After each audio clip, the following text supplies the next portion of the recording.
which is part of this stability here. As you see it working quicker and quicker and quicker, you're going to become more and more certain, more and more stable about the fact that you can manifest your own reality, that you already are, and you can get better and better at it. And this is the steering wheel, more or less, of these four little things right there. Are there questions about that? Anybody got any questions about this? Yes? Yeah, what is being the future? Being the future. Well, you're being in the present, what we consider the present, although, you know, everything's happening all at the same time. Future, the past, all that, right?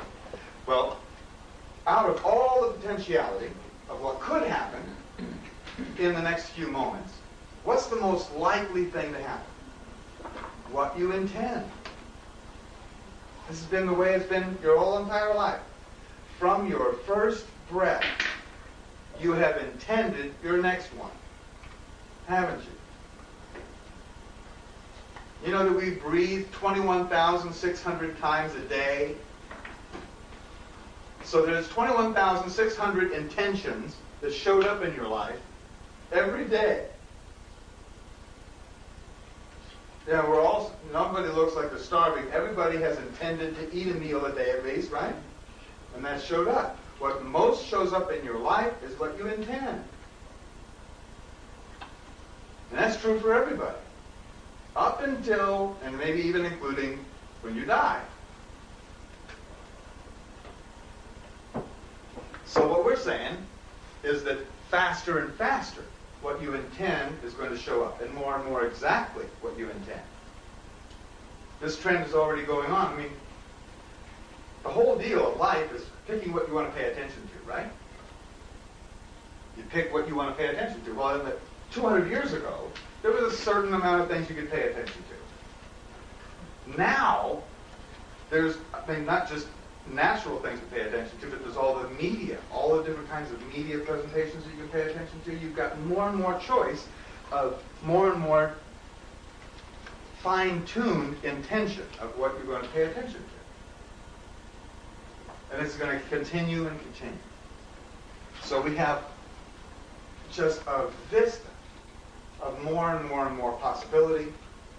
And the only thing that would hold you back from being able to participate fully in the whole of this is your integrity. When your integrity goes out, then you're not paying attention to the present moment. You can't really have an intention from that point, and you're disconnected from source. So ethics and integrity are the absolute key. Of our presentation by Ian Lungold on the Mayan calendar. Let's welcome Ian back.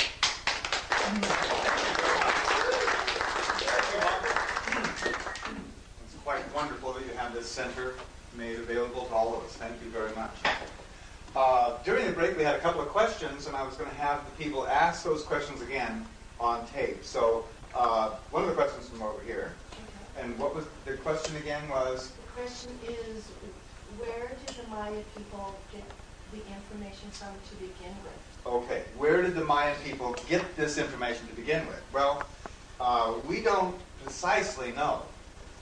We have their own legends is all we really know about it. And that in their legends they say that a person or a god by the name of Itzam Na came down to the Mayan people and delivered information about language, writing, mathematics, and the calendar.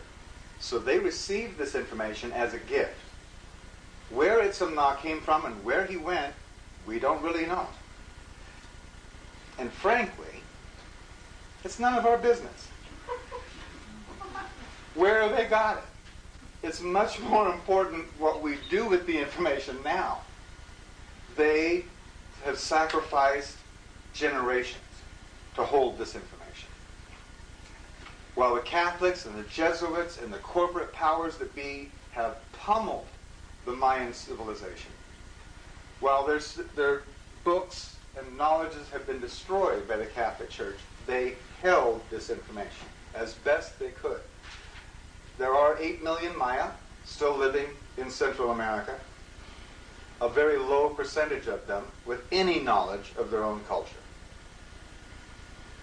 very small percentage actually still follow the calendar and follow traditional ways. Yeah, it's been quite a journey for them. But they have held this information and passed it forward to us. We have added to their information with all the science that we now have, and it's come more full circle, or we're now receiving back the information, some of it, that the Maya had probably accumulated, but was burned by the Catholics. So, to answer that question. And then there was another question. I believe the question was, how much room did it take on the stone at Koba to present all this information? And there's a huge stone there, the calendar stone is what we call it, and it's in the Grotto of Kings. And the stone stands, probably 12 feet high. It's covered with glyphs. And one side of that 12-foot high monument is a bunch of Mayan writing. And all the writing that's on it, all that's there, is just the periods of time. How long was this period of time? How long was that period of time? How long was this period of time? In other words, the structure. What Coleman had done is filled in with our scientific